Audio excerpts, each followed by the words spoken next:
Hi, I'm Saanvi, and a fun fact about me is that I know American Sign Language. That's a very interesting fun fact. So I've got friends who learn like Korean and Japanese and different languages, and so you chose to learn sign language. Any specific motivations for this? Yeah, so I started watching this show called Switched at Birth, and the main character is deaf. So he was just signing the entire show, and I found it really interesting, and I kind of wanted to learn. So I kind of self-taught myself on YouTube and videos, and it became something I was really interested in. Yeah. So hello everyone. That's Saanvi Mantripragada, a sophomore at the University of California, Berkeley. So UC Berkeley, close to the beautiful city of San Francisco. She's majoring in economics and data science. So today we'll just be diving deeper into the choices she's made, the lessons she's learned along the way, as well as a lot of insight and wisdom, which I'm sure she'll be sharing with all of you listeners listening to the podcast. As seniors, we're more than happy to guide and support high schoolers along their way as you embark on this next exciting phase of your life, this big word called university. So, welcome to Uni Unveiled. I'm your host, Arya Zaror, currently studying at Minerva University. Welcome, Saanvi, and I'm excited for the conversation ahead. I had a lovely conversation with your friend Anusha from UC Berkeley, and so I'm excited to what extent you both have had a similar versus different experience at UC Berkeley. So, my pleasure to host you on the podcast. Yeah, I'm super excited. Thank you for having me as well. Awesome. So let's dive right into it. You've got about 2 weeks before heading back on campus. And I'm sure it's been a long and eventful, also restful summer break. So, what have been some of the highlights thus far? Yeah, so I will say the biggest thing I did this summer was an externship. It was a business development and sales externship with a startup company called Thematic. So essentially, what I did was this company helped with music software licensing, and so I kind of helped them figure out, content creators for them to partner with and get partnerships with. And I was working with more on the sales and marketing side and helping them kind of build those relationships with potential clients. That was super cool. It was for about like a month and a half, I will say, and I learned a lot from that experience for sure, I will say. Lovely. And for listeners who are hearing the term for the first time, can you differentiate internship and externship? Yes, so I had the same question, I won't lie, going in. So internship, it's much longer period of time. It's usually like 2 to 3 months, if not more, and it's also usually paid. Externships are usually about a month long, so like basically half the time, much shorter, and they're not paid. So that's kind of the difference between the two. But in both the cases, you're parallelly working on projects, and I'm guessing learning and being trained along the way. Is that similar across internships and externships? Yeah, I will say you're learning a lot in both regards. Internship, because it's probably longer, and so my externship was fully remote, so I had really no physical interaction with the office or the team. Internships are usually in person, so I guess the benefit is, actually going to the office in person and making those connections with people in the company. Mm. Yeah, I mean, there's definitely pros and cons of like physical versus remote internships. But definitely, I'm sure it's a valuable experience to actually be in the space because in my mind, one of the biggest values of being an intern at a big company is just the connections you make during those few months with the people who are there and sitting them down for the coffee chats. Um, would you say externships are an easier option to get versus an internship, especially for freshmen during their summer? Yes, definitely. I know my freshman year, which just finished, I was like applying to a bunch of internships, not hearing back from anything, being super unmotivated. And then I realized that there's this thing called externships, which is basically it's just a resume drop, like a regular application, but they take a lot more people. Like an internship will take maybe like 5 to 10 people per project, but externships, like the one I did, it took about like 50 to 60 people. So it's a lot higher acceptance rate, a lot lower commitment, and usually most freshmen are the ones who end up doing it because internships are really hard to get as a freshman.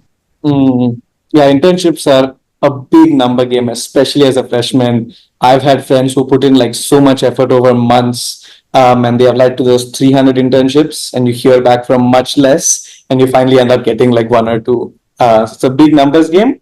Hopefully, this freshman summer, we're all working on like building skills and taking different classes.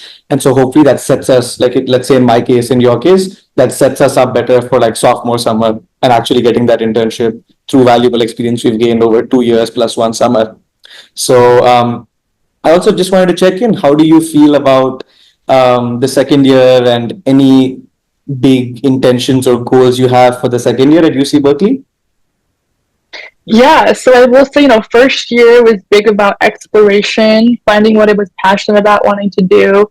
Now that I kind of have a little bit more of a solid idea of that, going into second year, I'm kind of targeting specific clubs I want to join. And then obviously, in terms of recruitment and internships, I'm a lot more focused in terms of what I want to achieve by next summer.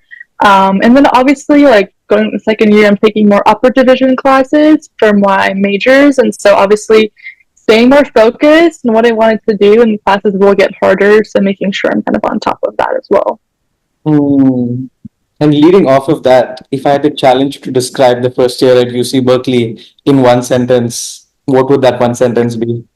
Oh, that is a tough one. I'd probably say there were a lot of unique and new experiences I had that were both challenging and also exciting, is what I would say. Yeah. Interesting. I'm just recollecting back to what Anusha had said on her episode, which was she had 4 words, which was tough but very rewarding. And so I can see the connection there. I Yeah. think very true of like a lot of our first years. There are the challenges on one end, but on the other end, it's like rewarding and eye opening, and you learn so much. And so it makes some of that struggle feel worth it. Um, in your case, over the first year, what would you say were some of those super rewarding moments where you felt that the struggle and the challenge is worth it because of XYZ amount of learning and growth and maturation? What was like rewarding about that first year?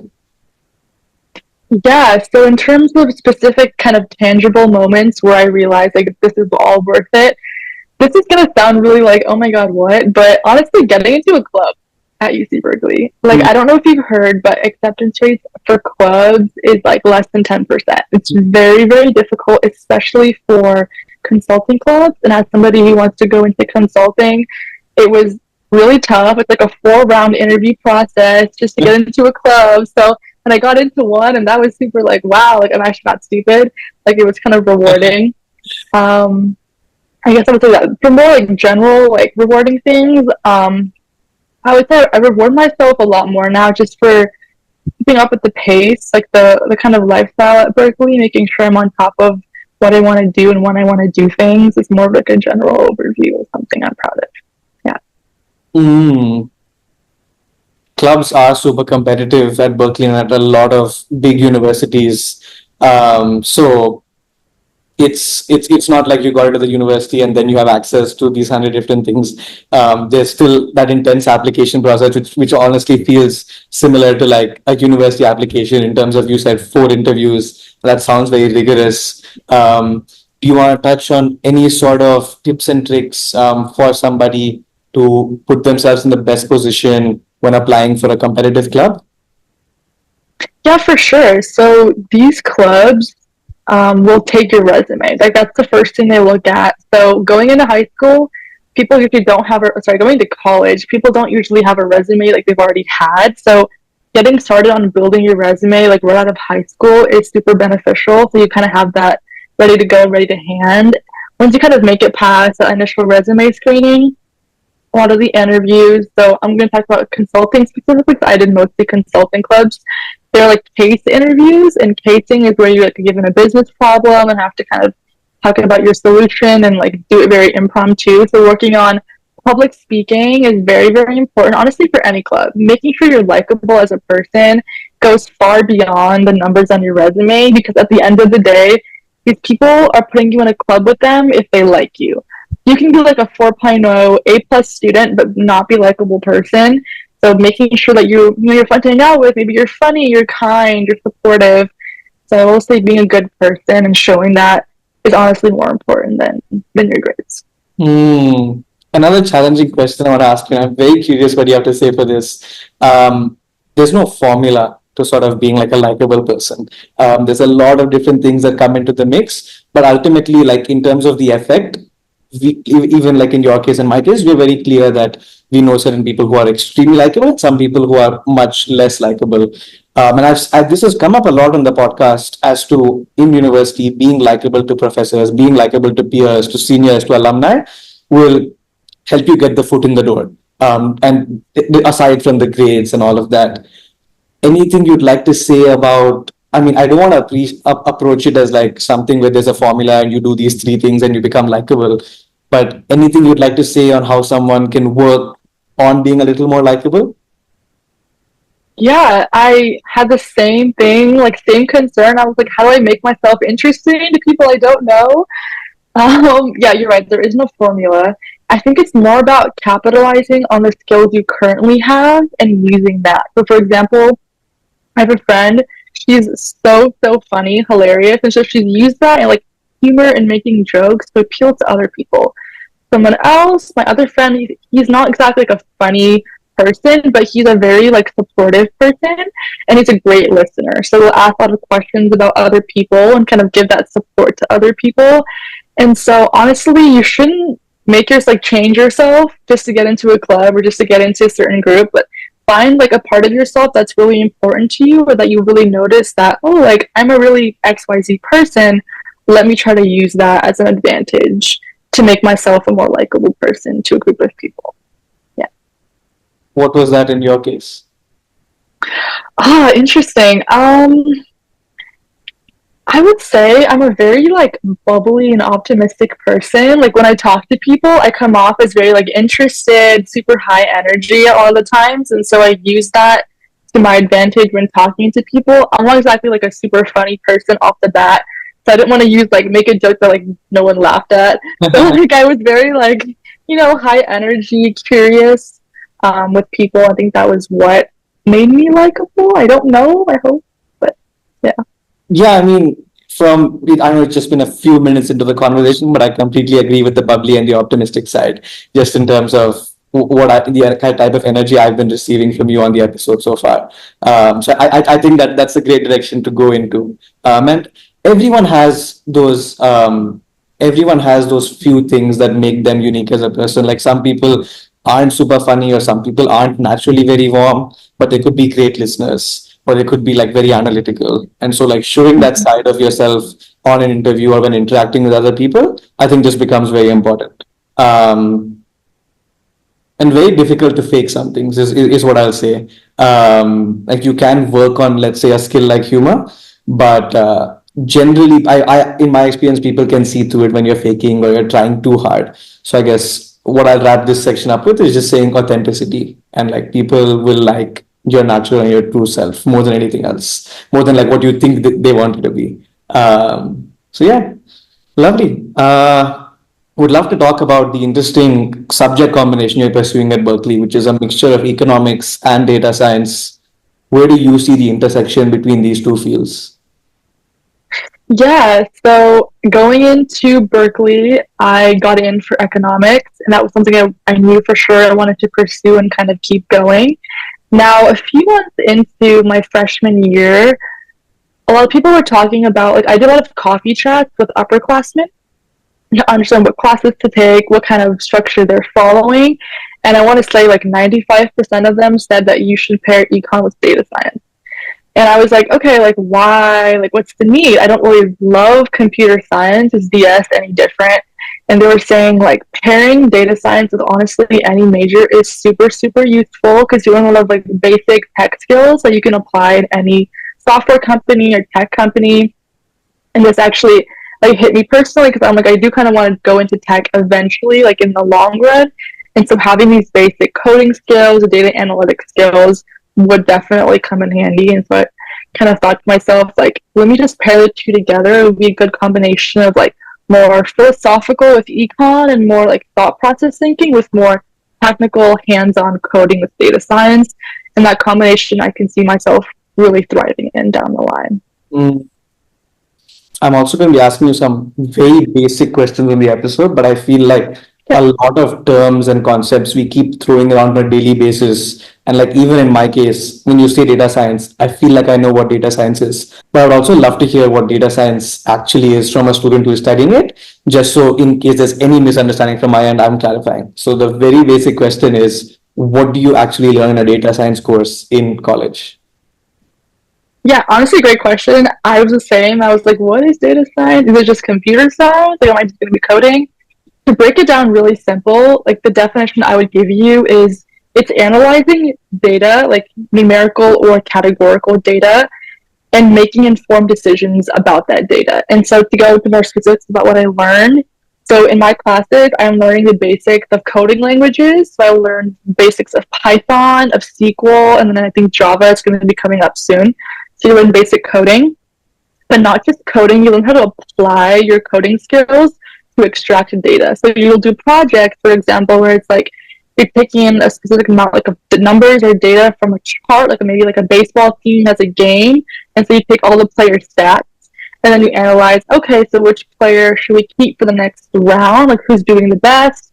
So you analyze using Python and your coding skills to, break it down by numbers and figure out which player should be kept or not. So it's very much just using your coding skills, but actual for applications of taking large pieces of data and simplifying it. And I'm guessing you don't go as deep into the theory of computers as well as coding in terms of complexity versus a computer science major. Like it's more about the application of concepts. Would you say I got that right? Yeah, that's definitely how I would differentiate the two. Yes. Perfect. Yeah, I'm super excited for an econometrics class, which I'm going to be taking probably in my third year. And so I see that as a really good intersection between economics and data science. You smile, so I feel like you have something to say here. No, I really like. I don't really love. I love econ. Like it's kind of a weird thing to say. People look at me and they're like, "Oh, like what? Like what do you even do?" They're like, "Do you just look at stocks all day?" Like I'm like, no. Like I feel like econ. It's really cool you're doing a class on econ too. I don't know how interested you are in the subject, but I just love how theoretical it is. Like there's no like right answer to a question you're trying to solve, and I feel like that's what makes the subject so interesting to me. That was random, but that was just my take. Yeah, no, I love again, the question is super basic, but what I've asked many guests on the podcast is how did you even find out that this was the field you were interested in and you were passionate about? Because I know when I was a 12th grader, until then I had like these five different options of potential majors at university. And so how do you narrow down like what kind of experiences and projects can actually tell you that this is what I want to be doing? So I love nerding out with guests about what they love about what they're pursuing and how they came to that. So I love that you brought that in. You mentioned that data science pairs perfectly well with a lot of other subjects. So we just talked about this beautiful combination of data science and economics, and I'm seeing a lot of connection. Any other students who are doing maybe other potentially non-technical majors who you think could consider pairing data science with it? Anything that comes to mind there? Oh yeah, I mean, when it comes down to it, any subject, in my opinion. But if you want like specific examples, I have friends doing like cognitive science, which is the study of the brain, and they pair that with data science, which is super cool to me. Mm, I have a friend majoring in history, just wow. pairing it with data science. Yeah, that was very cool to me. I was like, oh, like what's that going to look like? And she was talking about taking historical facts, breaking it down into like data and like numbers, like zeros and ones, and then analyzing that. I was like, that sounds really cool. I don't know what you do, but honestly, data science is one of those subjects where you can pair it with anything and make it work. Yeah. And just so we are hopefully breaking certain apprehensions people have on the episode, when you're entering university, do you need to have any sort of data science background or any sort of coding background, or do they start from the very basics and then build it up?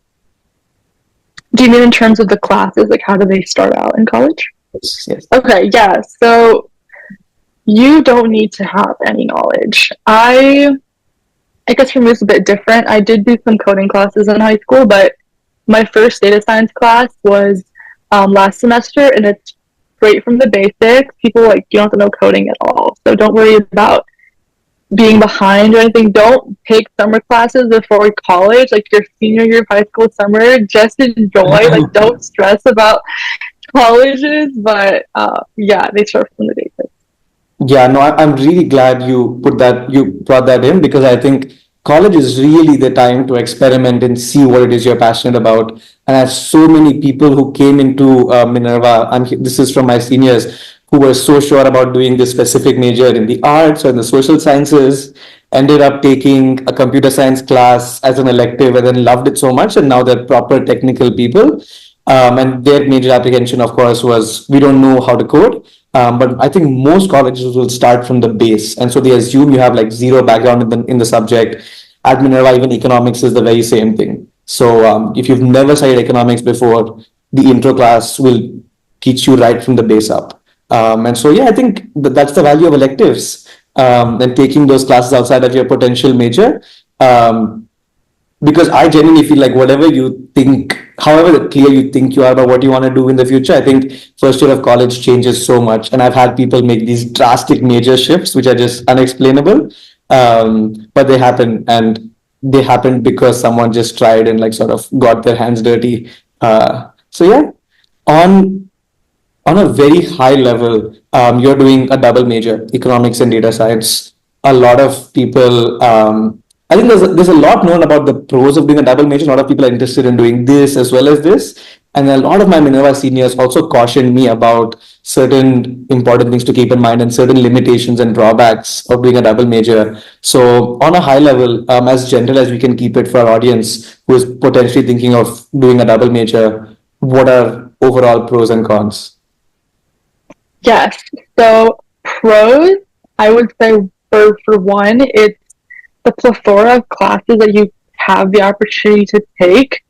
And what I mean is that the more upper you go, like people who are doing that major get first priority to take that class. So there's a lot of really cool classes I'm able to take because it's double major. For example, one I really want to do next year is called the ethics of data. So it's like the ethics of AI was super cool to me, but I can only take that because I'm doing data science major. So really cool classes in both subjects is one. Two, like I learn a lot and I kind of find overlaps between the two, which seems bizarre, but I think making those connections between two subjects is really cool to me, and I really enjoyed that, honestly. In terms of cons, obviously like the workload, like it will be a lot in terms of what you're taking and how much work it is. It is manageable with the right amount of, time management skills. And also econ and DS are not too crazy workload wise. So I was able to manage that. And I think that's honestly the only con between doing a double major. And I think it's great. I highly recommend it if someone's interested in doing that, to take that. Mm. I want to again we can talk through your case specifically, and hopefully this is more generally applicable to people considering doing a double major. Why not do a major minor? So either an econ major and data science minor, or vice versa. And I'm guessing workload wise, that's also more manageable. Like again, major minor versus major major. Do you have a distinction in terms of pros and cons? Yeah, so honestly, I was in a pickle. I was like, should I do DS minor or major? Minor or major? It was like back and forth. I ended up choosing to do the major specifically because I wanted to do the higher upper div DS classes. If I wasn't interested in any of the upper divs, like that were only for the major, I probably would have done the minor. So I will say between the two, minor is less number of classes you have to take. And it's a little bit less workload, and then obviously major is more. But besides that, I would say like if you're debating between minor and major, the biggest difference is just workload. Like on your resume, you're still gonna have both. Like having it as a major and minor isn't that much of like a, oh my god, she's minoring, not majoring. Like, oh my god, we can't hire her. Like it's not like that. Like if it's on there, it's on there. So don't feel like you need to do the major if you don't want to. Yeah, I love that you brought that up, because we've been told this so many times by Minerva professors that in our case in Minerva, if you double major, you have no room for electives. And so I'm sure the system is different at Berkeley. But if anyone's doing a double major, there's no electives. And so professors really caution us to think twice about doing the double major, because we won't get that breadth of knowledge. Some people go ahead and do it. A lot of people switch the double major to a major minor because they realize they have more of interest in one subject, which in your case seemed like the economics, and then the other subject where they just want to touch briefly and get on their resume. They do the minor plus a few electives here and there. But absolutely agree. Like whether it's a major or a minor, genuinely very few people care once you get into the world of work. They care about you having the skills and having studied it to some extent. But it's interesting how like some of these nuances and these tiny details we care about so much in college really don't matter a few years down the line once we're in the world of work, and then it's more of like skills and connections versus the specific class you took in university and the specific concept or definition. So yeah, just in that sense, I like to have that long term perspective as to what really matters like 10 years down the line, and that rewinding back, that also shows me what to focus on at university without getting too much like in the weeds and like taking a higher level perspective. So yeah, Yeah. In terms of to answer your question about long term, I've honestly had conversations with so many people who are already in the job market, like post grad of Berkeley, and I asked them, like, honestly, like, what did you learn in college that kind of prepped you for the workforce the most? And they said it's less about, obviously, like the knowledge you learn is super, super important, but it's all about the connections. Like, it's crazy how far connections can get you somewhere. And so it's all about like knowing the right people at the right place at the right time. Like I have so many people who've had alumni or friends help them get a job, help them get residency, help them get an apartment. Like it's all about people that you know and that can help you grow, kind of grow in the future as well. mm, I mean, listeners are going to get tired of me saying certain quotes again and again on the podcast, but I love this one saying that your network is your net worth. And so that is so true. And there are so many examples. Go ahead and ask people in university and people in the workforce how this one random person they knew at university ended up landing them this job, even though maybe they were disconnected for years, but just them like having a connection, having their LinkedIn and having said hi to them somewhere at some club meeting. And 5 years down the line, this becomes a person they like get a job through or start a startup with. Speaking of networking and connections, and it seems like this is also something you realize the importance of very early, honestly. I think for many people, third and fourth year of university, when they're about to get into the world of work, they begin focusing on this. How have you been sort of going out of your way to increase your connections at Berkeley, and what has networking looked like for you over the last year? Yeah. I will say, so it's like when I get into Berkeley, I didn't even think networking was like a word. I didn't really know what it meant. I didn't know what to do. And then every single club at Berkeley is like networking. Like you have to network to get far. You have to network to do X, Y, and Z. And I was like, okay, so what is networking? Somebody break it down for me. And essentially what it is, it's about reaching out to people who you know and people who you don't know, but have some sort of similarity with. And so that can mean like somebody who's like 30 years older than you, but went to the same high school as you, or the same college as you, or from the same town as you. So honestly, any similarity that you can find with somebody who's doing something you want to do or you want to connect with, like use that to your advantage. And for me personally, by networking, I do this in a variety of ways. Obviously, LinkedIn is a super popular platform to connect with people professionally and network. So I've been doing that, reaching out to people who are doing internships I want to do, for example, and seeing how their experience was. And also just taking advantage of alumni, both like at Berkeley as a whole, also in my club specifically.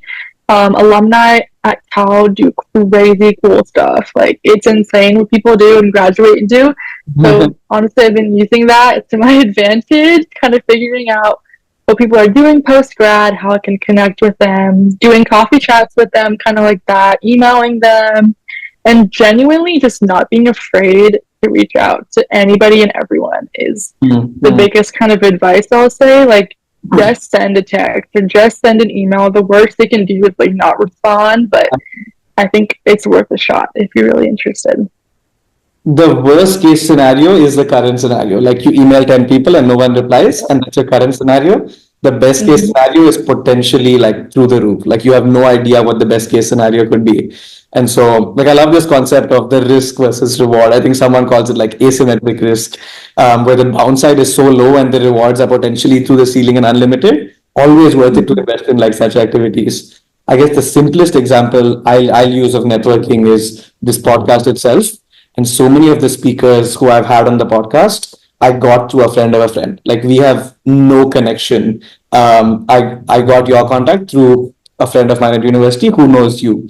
And so second layer networks and third layer networks. So yeah, this whole podcast journey has been a networking journey for me as well. And so a second sort of benefit I didn't even think about when starting is that now I have connection to so many lovely people across universities across the world, which will stay even beyond an episode we host together. So yeah, networking is one of the top things to prioritize at university. I'm glad we sort of did a deep dive.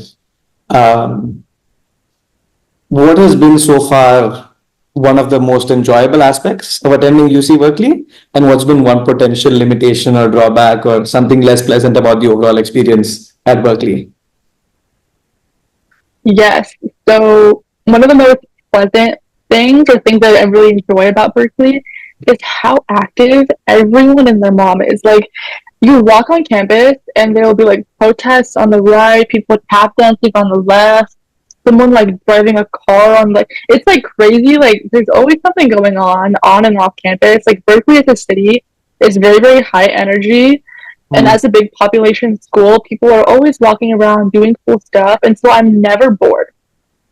A lot of schools that are like in the middle of nowhere, like rural areas, people don't leave campus because it's like there's nothing to do.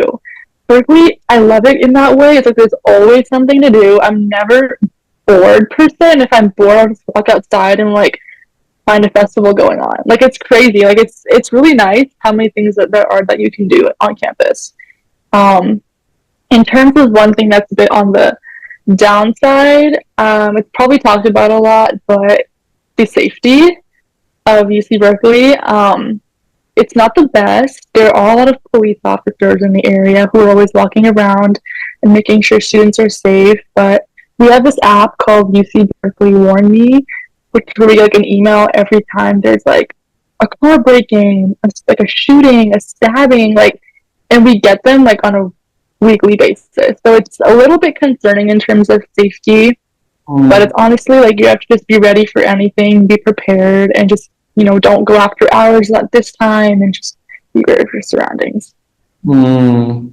I mean, I think there's some tiny tips and tricks and precautions to be safe. And if you're just very, very cognizant and mindful of those, you generally will have a smooth university experience. And so things like going out in groups and not going out after a certain point of time, not texting while walking down the street and just being alert and aware. A few things that you can do to take care of your safety in college, especially, and I can't overemphasize this, because you're away from family. And so it's very important for you and for family to know that you're in a safe and comfortable environment, because God forbid something happens and they're a little bit far away. So it's much more difficult on them emotionally.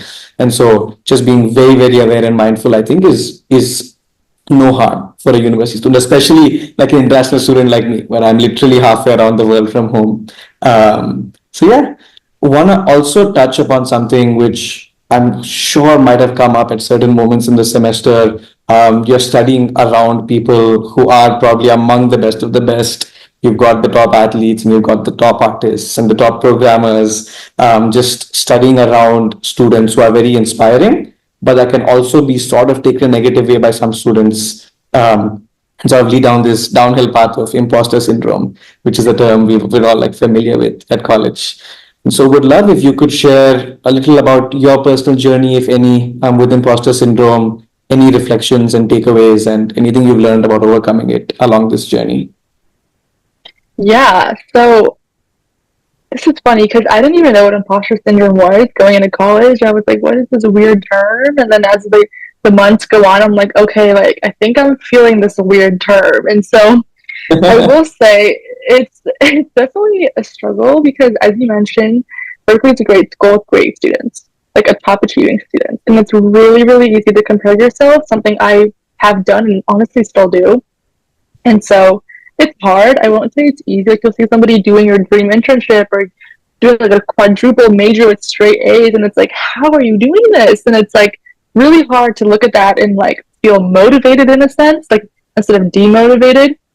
I wouldn't say I've overcome it per se. Maybe it takes time. I don't know, but it's more about understanding like when you're feeling it is more important. Like self recognition. Okay, like I can see myself feeling demotivated because someone else is doing X, Y, Z. Well, let's kind of channel that unmotivation into like a hobby or something else where I can kind of release that anger or sadness and in that kind of sense. But honestly, it's cliche. Like, don't compare yourself. I tell myself that all the time. It's hard to listen to yourself sometimes, though. So it's just about kind of channeling how you're feeling in a positive way, rather than like completely removing that emotion in itself. I think removing that emotion is really difficult for people. So just channeling it in a healthy way is more important. Yeah, I would love to hear more about this, especially in this last point of channel. I love that channeling your emotions in a more positive way. And so when I see someone who has my dream internship or who's doing this triple major with straight A's, one way to look at that is obviously feeling insufficient and insecure, as well as the imposter syndrome. What's a more positive way to look at that? Yeah, so obviously the right way to look at it is to be inspired. To see people doing crazy things and be like, oh my God, like I want to accomplish this, or I want to also do this in my life, and then be motivated and kind of work towards your goals. Easier said than done, obviously. But I kind of touch upon like the whole channeling thing that I talked about. If you find that you don't feel motivated when you see someone else doing it, recognize that and kind of just release those emotions. So something I do is, so I'm part of the women's soccer club at Berkeley. And so that's kind of my outlet for just not thinking about anything school related and just playing a game I love. So that's kind of one way that I kind of release my negative emotions on the field and then walk off and feel a lot better physically, emotionally, mentally. That's how I do it. People have all sorts of ways to release their anger. Whatever works for you works for you. So that's all I'll say. Yeah, absolutely. Especially when you're not at home and when you're in this new environment with a lot of people your age who probably are going through very similar emotions. Personally, I found this is my case. I don't want to generalize, but I personally found that venting on friends didn't make things much better because I was sort of dumping something which even they're going through. And so finding these various outlets for my negative energy, that could be sport, that could be like taking a walk, music, art, calling home, finding like five or six of these different outlets to always return to when you're feeling that imposter syndrome, or when it's before a big exam, you're feeling overwhelmed or homesick. Sticking to those activities which you enjoy doing. In your case, soccer sounds like that. Those become like so crucial in university, I think. And in a way, what, let's say with your soccer example, I think the other beauty of that is you keep some of your passions and hobbies alive, and school doesn't take up like the 99% of your time. Like you're also connecting with something which, in your case, I believe you've been doing since like a pretty young age, which is soccer. So yeah, I'm really glad we touched upon that. Would Speaking of Berkeley being this tough school to get into, highly competitive, I'm sure the application process wasn't easy. I'm sure a lot of listeners are sort of dying for me to ask this next question, which is if you could walk us through your application, how you thought about differentiating yourself for the Berkeley application, and just any sort of best practices or strategies you can share with listeners who might be applying to a UC or any sort of top American university. Yeah, this is honestly a question I would Google on YouTube when I was applying, and like I'd watch so many videos of like, I said they got me into 20 million IVs, and I'd be like, what? Like, there. But I think for me, it was more like in high school, I would consider myself like an innovator or like an entrepreneur in a sense. And what I mean by that is I started a lot of organizations, I built a product, I was like in leadership roles, and I realized honestly going into the college applications, there was no like passion calling to me. I wasn't like, I'm gonna do pre-med, I'm gonna do pre-law, I'm gonna do computer science. I never really had a certain passion that I always knew I wanted to do. I was very fickle, very ambiguous, and in between a lot of different things. That was a struggle for me because I didn't know what to apply for.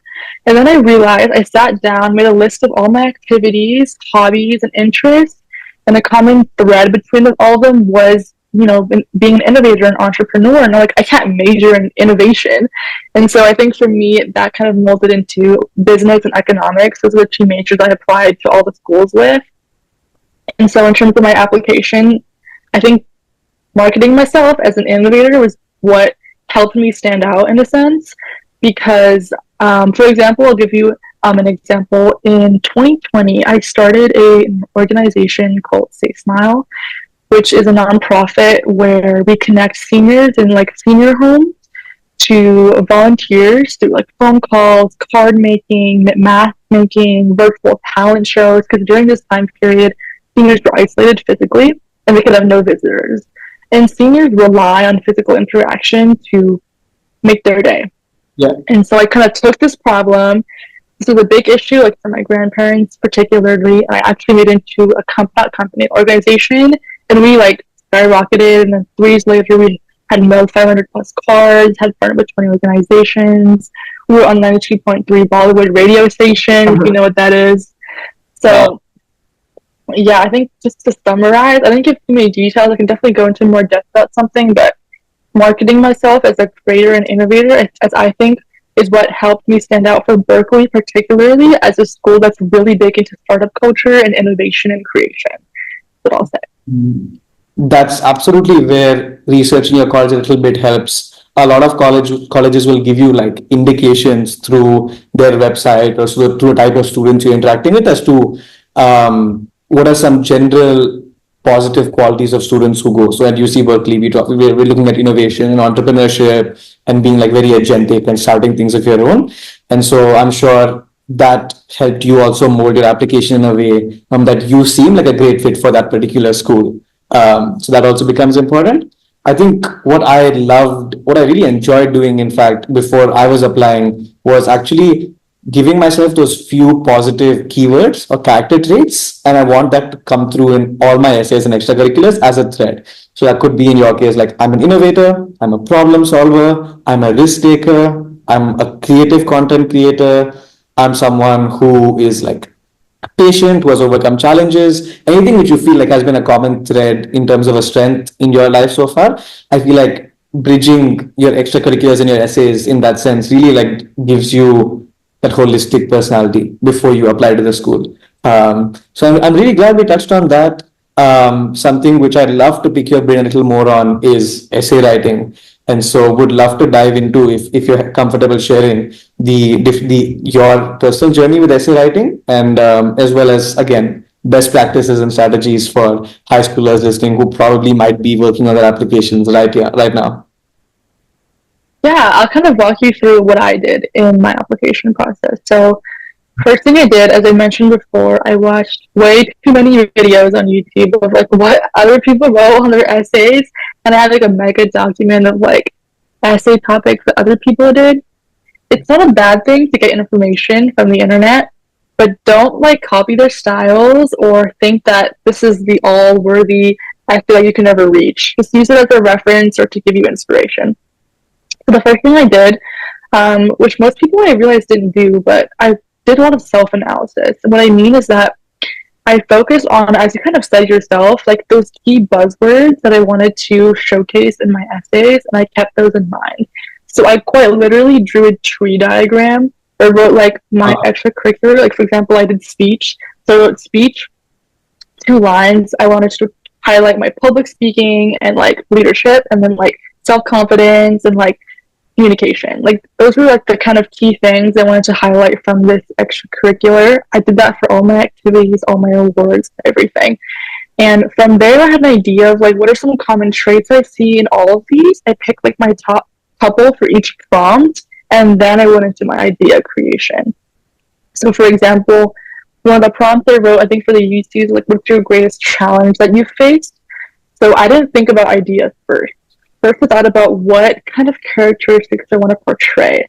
So do I want to portray optimism or like resilience, or like what are the kind of words I want to portray? And then once I figured out those words, I tied it back to my tree diagram of like which activity relates to how I can showcase this word.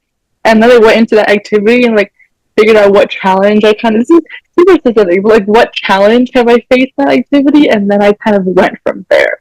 That was how I kind of thought of my essay ideas. And then obviously from there, it's just revision times revision times revision. But I will say, one thing I will say is that too many chefs ruin the broth. And what I mean is like, don't have more than 2 to 4 people read your essays. Because if you have too many people read it, it's going to cause you to overthink what you're writing. People have contradicting opinions. Like, opinions are opinions, are not facts, right? So choose 2 to 4 people, like a counselor, a close friend, and like family. Max 4 to 5. Don't do more than that to read your essays. But that's kind of the walkthrough process of what I did for my essay application. Yeah, absolutely agree. I think you could go insane if you have these 20, 30 different people giving you feedback on your essay. Everyone has different perspectives which they come to it with, and many of them will sort of like contradict and clash with each other. And so I think it makes sense to go to those few trusted people who you know will give you honest, critical, as well as supportive feedback, and keep it simple. I feel like after a certain number of drafts, my quality goes down. Like even as someone who writes more regularly on a daily basis, after like the 4th or the 5th revision, after that, my mind is also just too dull and the quality actually ends up going down. Sort of like that law of diminishing marginal returns, just tying in some economics there. But Yeah, I yeah, love it. I love it. Keep it coming. um, any thoughts on using ChatGPT as a brainstorming tool? Are you for? Are you against? Yeah, I use ChatGPT like on a regular basis. Like if there's a platform like there that exists that's so cool and so accessible, I'm gonna be using it. I will say, obviously, for idea creation, it's okay to use ChatGPT to help you brainstorm and get ideas going. Do not have it write your essays. ChatGPT is very structural, not creative at all. It's so obvious that you've used it. So I would say go ham on it to use for idea creation and maybe for like essay editing, like helping you with grammar, like go ahead and use it. But in terms of actual content, I mean, you can try and see for yourself, but I really don't think it's going to get you far in terms of creative content. In fact, I'd love for you to talk a little more about this. Something we were discussing before we started recording was you told me, and this has stuck in my mind, that it's not, you don't differentiate yourself just by what you write in your essay, but also how you write your essay. And do you want to say a little bit more about that? Also tying it into how you wrote your essay as, I believe, a murder mystery? Yeah, so I'm fully on board with what you said. I'm a big believer in it's not about only how, but sorry, not only about what, but also how. Because yeah, to touch on my example, so my one of my first drafts for my personal statement was in the form of a murder mystery. It seems like super crazy and like, what are you doing, Saanvi? But it was pretty cool, honestly. Like I had like suspects and I wrote like certain names. I had like key items found and like law and like it was like a cool structure that I will say. I ended up not using that structure for my partial statement, but I did use it for a different essay. So I'm a big believer, can't English, in changing the structure of your essays, maybe using like italics, using bold, maybe having like one word and then like 10 spaces, and when you start writing, like get creative with it. Because at the end of the day, people reading your essays are reading the exact same format like 20 billion times. So if you have like more suspense, right? Like more creative, like maybe you have like boom, boom, boom as your first 3 words. Like that's pretty cool. Like what's boom, boom, boom gonna lead to? Like kind of drawing the audience with how you write something more than just what it is super, super big in terms of college essays.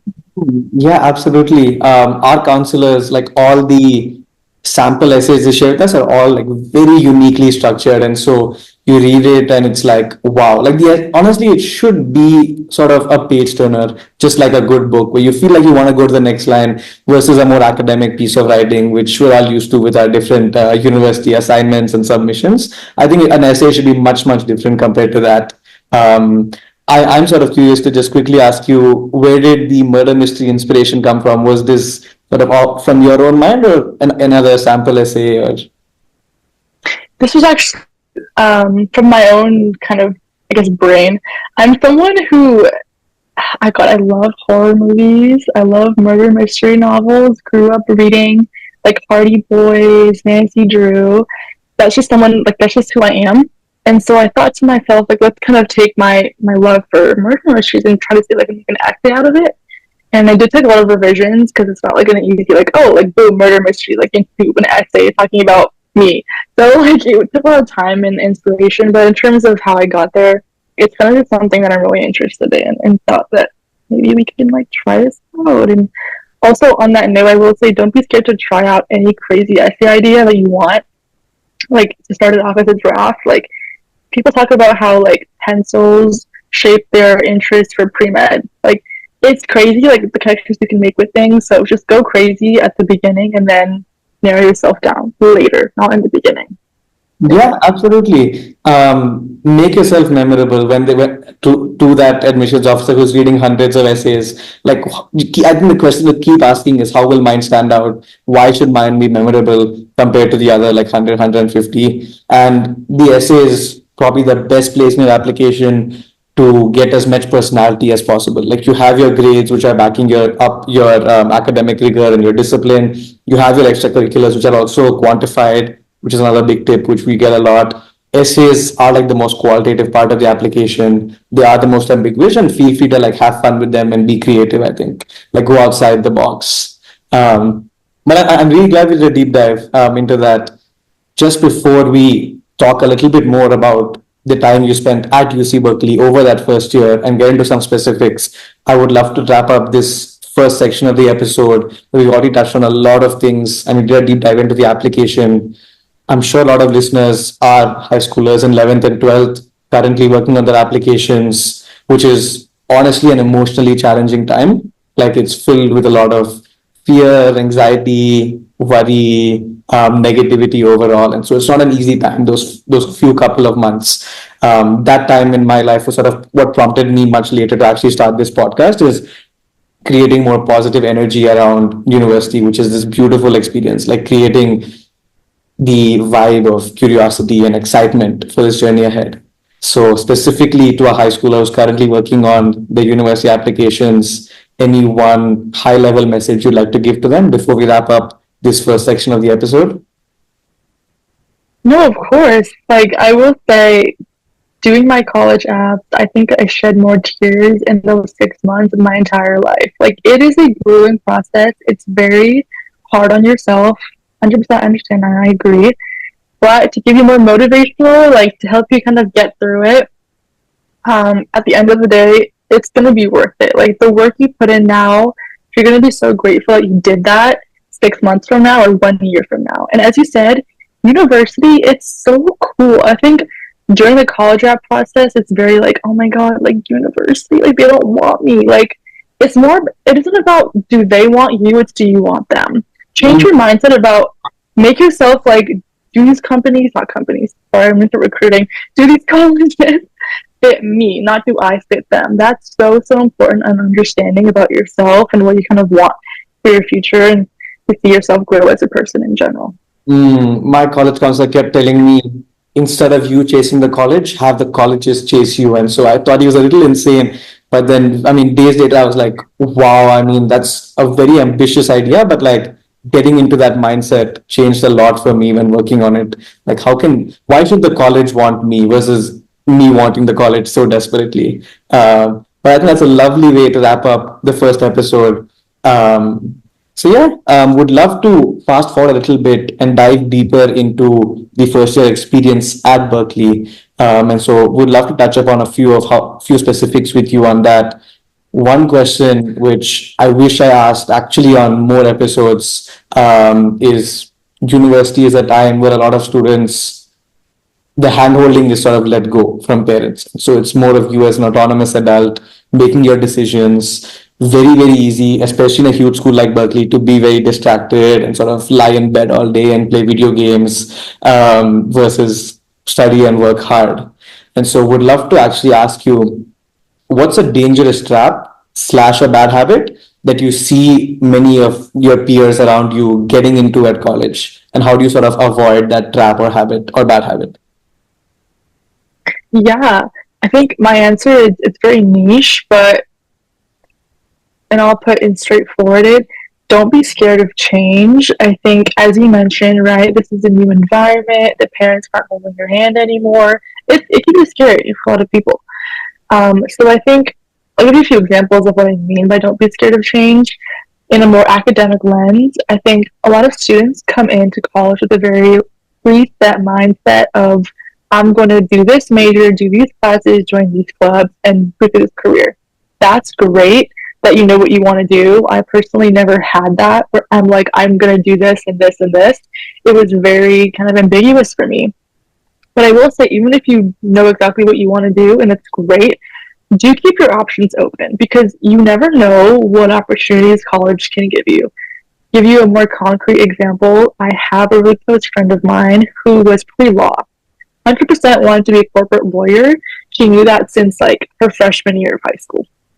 Coming into college, Berkeley has so many cool classes, and so she took a really cool environmental science class, and they didn't offer environmental science at her high school. So she took the class, absolutely fell in love with it, and she was like, dude, like if I had this in high school, like I would have majored in environmental science, but I didn't know this existed. And she completely changed her major to environmental science. And I think that's super cool how one class changed her entire trajectory of her preset mindset. And it was really cool to see her kind of grow in a different light in a different environment.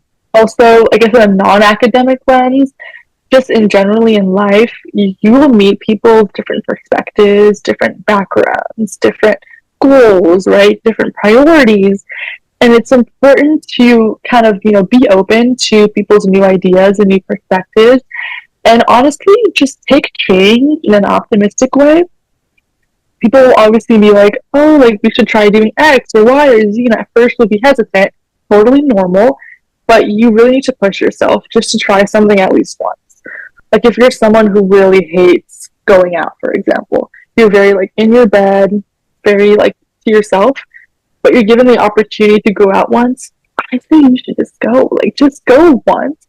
And then if you absolutely hate it, then like think about maybe not going out again. But you never know until you do something at college, and I think that should be kind of your motto going in and throughout the entire experience. Yeah, just yesterday I was talking to one of my Minerva professors, and he said one skill, if I would say, which has got one mindset which has got him so far through his career is whenever someone disagrees with him, he's really happy about that, and he picks their brain about specifically like why don't you agree with me? Not in terms of convincing them, but what is your take on the topic? Anyone who like completely opposes him, he's curious to hear more about that, which I feel is like genuinely missing among people our age today is a lot of like fixed opinions. This could be politics, this could be in terms of majors and academics, this could be in terms of cultures and values. I'm sure students at Berkeley come from all over the world. And so what you're told as having grown up in an American culture might be exactly the opposite as to what, let's say, someone coming from a very different culture in the East has been told. But I think the beauty of sort of the melting pot of cultures is you get to actually take best practices and something which you'd like to inculcate into your culture through your friends who could be Korean or Chinese or Brazilian or Indian. And there's so much to learn from everybody. I want to push you further on this and speak more about embracing change and what has that looked like for you personally over the first year at Berkeley. If there's any specific anecdotes or examples you can share, that will be lovely. Yeah, as you mentioned, Berkeley and college in general, people come from all over the world. And I think that's so cool. I know Minerva is probably more diverse in terms of where everyone comes from, with you guys being international and everything, but I've met a lot of people, obviously not from where I live, from maybe East Coast or from like Singapore, is a really big state where a lot of kids, big country, a lot of kids come from, and Dubai. And I'll talk to them, obviously politics, but also just more about values and their philosophy. I realized that all of my friends are international, and so they talk to me a lot about their struggles as an international like student. And they're like, yeah, like I on like feel a lot of pressure to do really well in university because I'm coming all the way across like the world to pursue my education.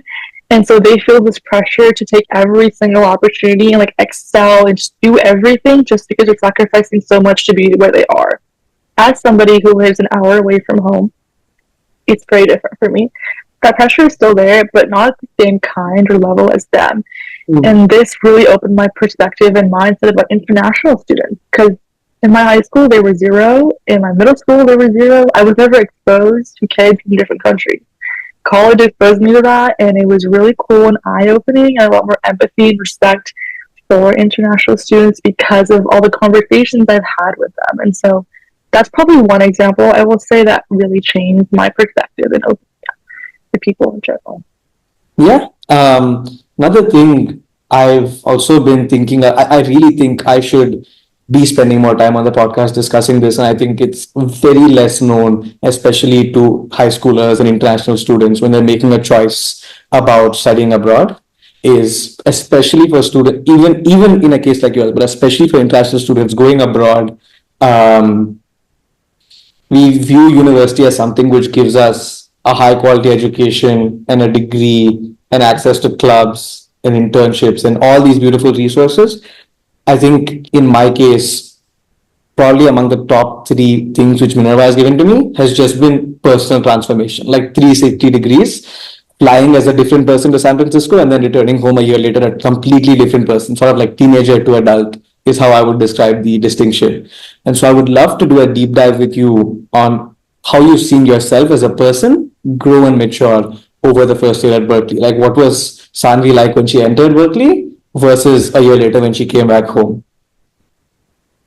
Yeah, big, honestly, big changes. Like, even my parents have told me, like, you've actually changed a lot. And so I think the biggest thing is because you're just away from everybody and you're kind of by yourself pursuing your education, you form a sense of independence and you form the sense of like self-reliance because quite frankly, like nobody cares about you in college except for yourself. You have to put yourself first, right? Put your health first, your grades first, your mental health first. Because nobody's going to do it for you. Your parents aren't there to like tell you to do this. It's like you telling yourself.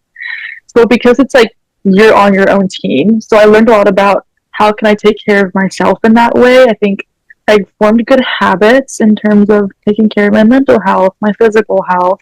So that's definitely a big part of my transformation in terms of independence and self-growth.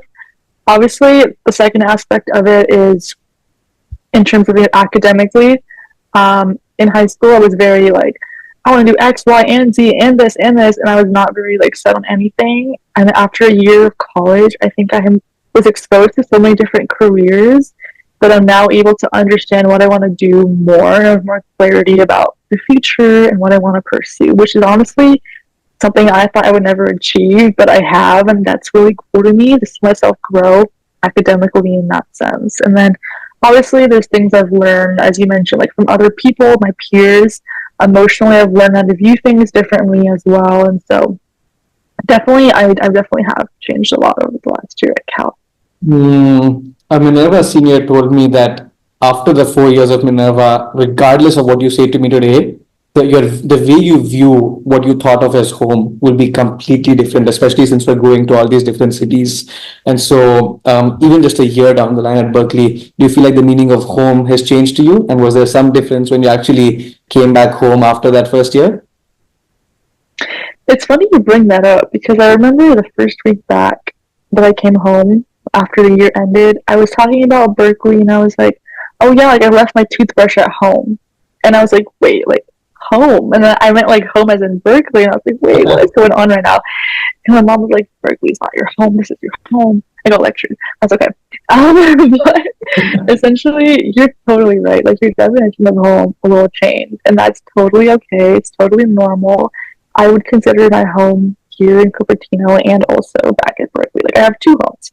I think home isn't necessarily like a physical place a lot of the times. It's more about where you feel like you belong the most. And I think it's honestly both for me. I'm kind of back and forth. So that's kind of my take on what kind of home, the definition of home is for me. Yeah, I mean that's a very positive thought for me, and so I'm looking forward to having 7 different homes at the end of the Minerva journey, Yep. across all the different cities. But yeah, absolutely, such a especially if even if you're studying an hour away from home, that's definitely a different environment, and so you're going to be spending 3 to 4 years there. I would say enjoy the place, go outside of campus, get to know the place you're in. This will become second home for you, whether you like it or not. At the end of the 3-4 years, even just from a familiarity point of view, so you might as well enjoy it and dive deep into the culture of that place. That's like also one of the very valuable aspects of university and being away from the place where many of us spent basically our whole childhood growing up in. Getting that new environment is also like that change in mindset. So yeah, for sure. Been a lovely episode. I really enjoyed it. I genuinely learned a lot from you as well. I think we've touched upon a lot of different buckets. We began by talking about double majors, we talked about applications, we talked about change at university and embracing change, how the meaning of home changes for you.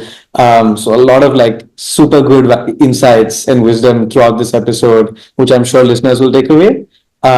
Just to give listeners an idea of where you see yourself going with this interesting double major of econ and data science professionally, where do you see yourself after graduation? Yeah, I think I kind of formulated a timeline for myself, honestly, within the last month, where I kind of gained more clarity. But to give you an answer to that, I think I want to, out of college, I want to put myself into a management consulting firm or some sort of consulting firm where I can go there for a few years, learn a lot of skills because consulting firms are very rigorous, very high paced. And I want to put myself in an environment for a few years. And then if I still want to, then I want to pursue an MBA post after 3 to 4 years because those are very expensive. And a lot of companies will sponsor your MBA if you kind of do well and do your work well. So that's something I want to do as well. And then post MBA, I want to transition into the tech industry long term, kind of pursue a goal or role in product management or data analytics or more leadership role in tech that's a little bit less hands-on, but still a little bit technical in the long term. It's a very specific path.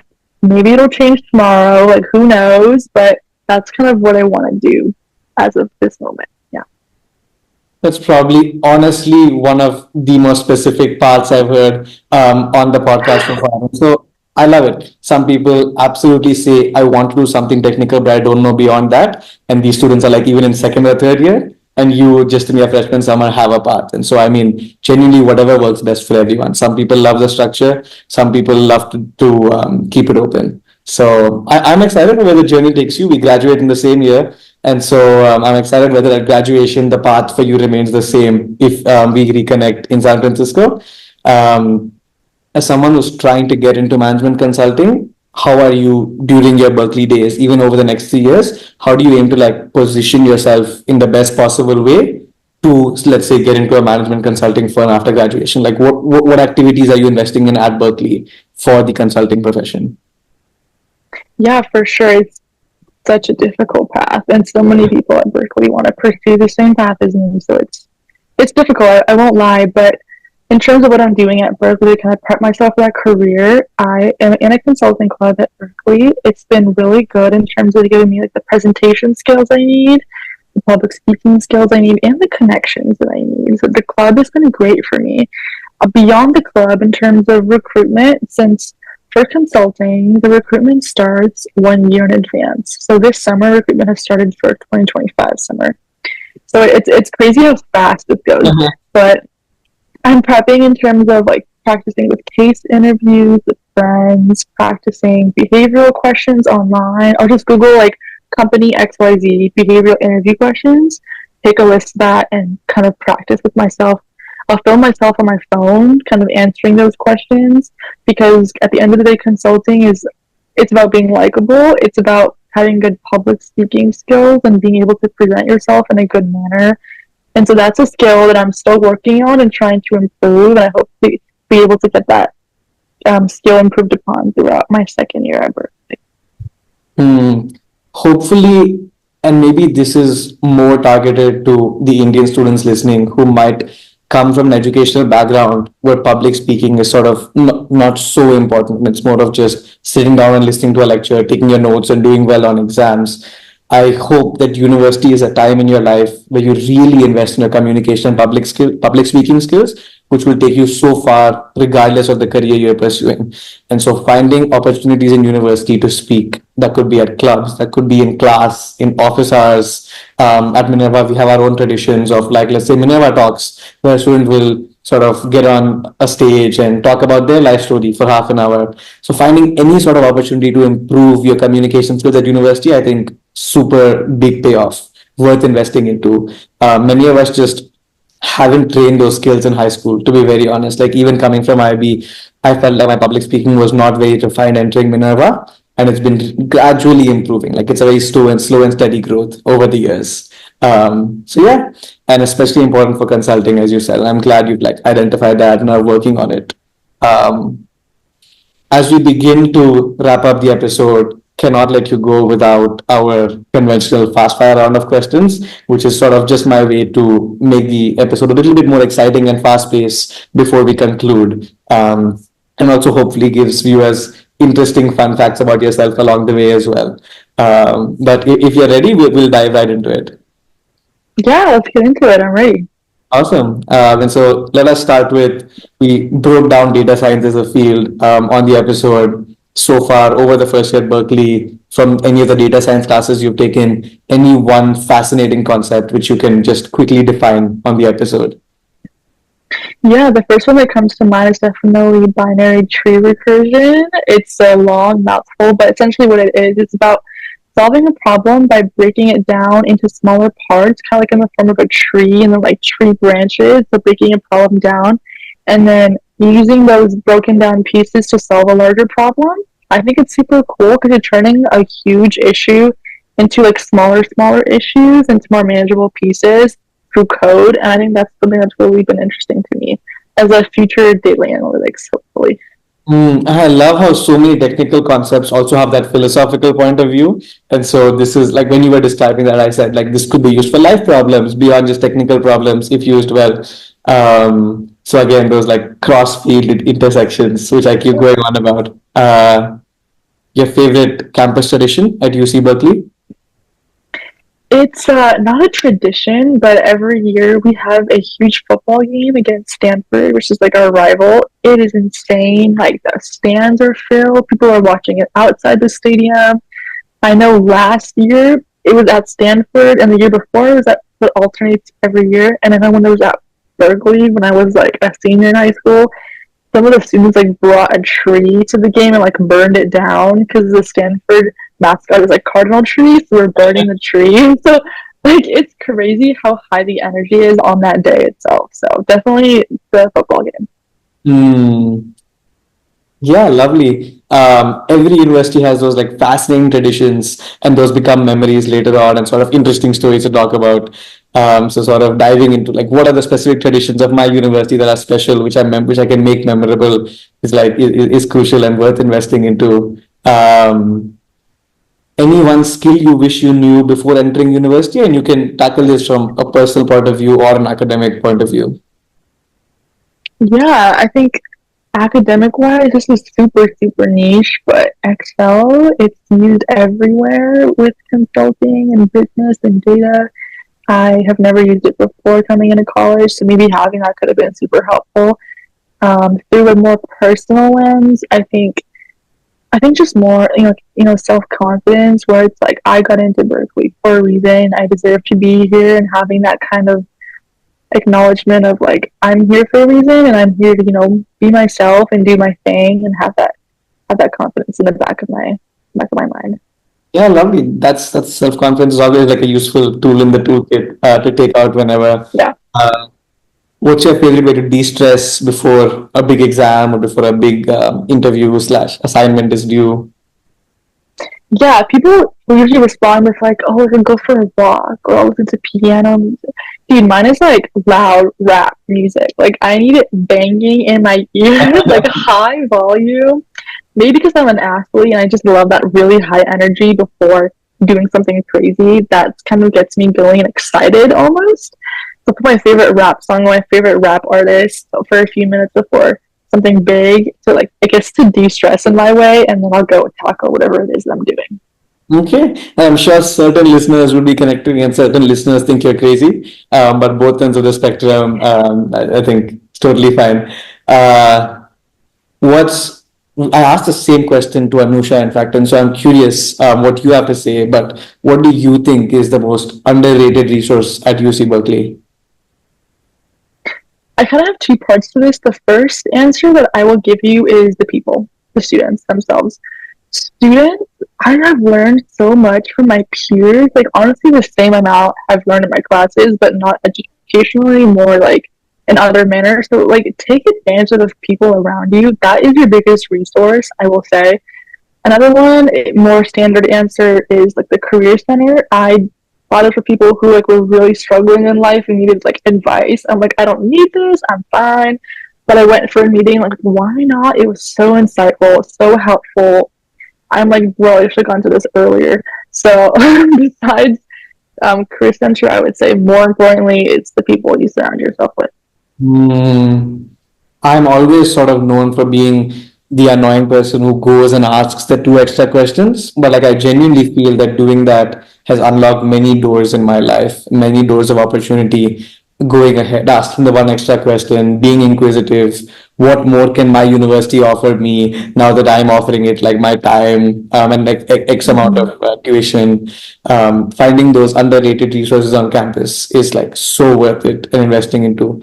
Um, I've had so many people in the podcast say that they came across some random, very useful resource in the fourth year, and they just so wish they had known about it in the freshman year. And so, also one of the big motivations for doing this podcast, because any listener who potentially ends up getting into UC Berkeley, now they know the career center is there to access from day one. Yeah. Lastly, if you had to wrap up, it's been a great episode with one final message to listeners. Most of our listeners, I'm assuming, are high schoolers about to embark on the journey of university and then get into life at large. One last piece of advice or wisdom you'd like to leave us with? Yeah, I think to kind of summarize everything we've talked about, the kind of one thing I would say is celebrate your milestones, no matter how small they are. I think a lot of times we associate the word milestone with like something crazy big, like winning a lottery or something like insane that you have to do to like be proud of yourself. It doesn't have to be like that. Like celebrate, maybe get yourself some ice cream if you finish a school project, or like go play some games with your friends if you like did a super hard math problem. Like however small it may seem, it's really not in the long run, and every step of the way gets you to your XYZ goal. And so I think we often in college especially lose track of how much we actually accomplish every single day and don't reward ourselves for. So I Mm. think just making sure you're taking care of yourself, thinking about like I'm actually really cool, like I'm a person that's achieving a lot even though it might not seem like that like in the long run. But at the end of the day, like celebrate your milestones, and every moment of it is worth it. Yeah, I genuinely need that on my like bedroom wall. Like then, especially when you see your peers doing such wonderful things, it's very easy to wonder what you're doing at this wonderful institution and whether you belong. I think what you said is a really good like response to that. And so yeah, thank you for saying that. I needed to hear that today. And thank you for also helping me accomplish my small milestone of this being episode number 22. So time really has flown over the podcast. Yeah, brilliant. Well, unfortunately, we'll have to bring this conversation to a close. I could pick your brain about so many different things about UC Berkeley life, but maybe that's for another day. If listeners would like to connect or they have follow up questions, what's a great way to reach you? Yeah, definitely like email me. It's my first name, Saanvi dot my last name, Mantripragada 68 at gmail.com. Or if that's too complicated for you to memorize, just look me up on LinkedIn, my first and last name, and you should find me and connect. I'd love to connect with you. Awesome. And we'll link those in the description as well of this video. But super. Thank you so much for your wise words on Uni Unveiled, Sanvi, and pleasure to host you on the podcast. Really enjoyed the conversation. Yeah, thank you for having me. I really enjoyed this as well. Thank you for having me be able to speak about all these cool topics. All right, that was the episode. To all the young listeners out there, I hope you enjoyed. I hope you learned something new. And I hope you feel more energized, inspired, and curious for the exciting university journey that lies ahead. Stay tuned. Many more wonderful episodes to be released on Uni Unveiled across a diversity of majors, countries, institutions, and speaker profiles. If you enjoyed this episode, please be sure to like, share, and subscribe to our YouTube channel, Uni Unveiled. This podcast is just a small part of a much larger initiative undertaken by my family called Serene Strokes to spread positive sparks of growth, transformation, and joy among all our audience. Check out our official website www.serenestrokes.com.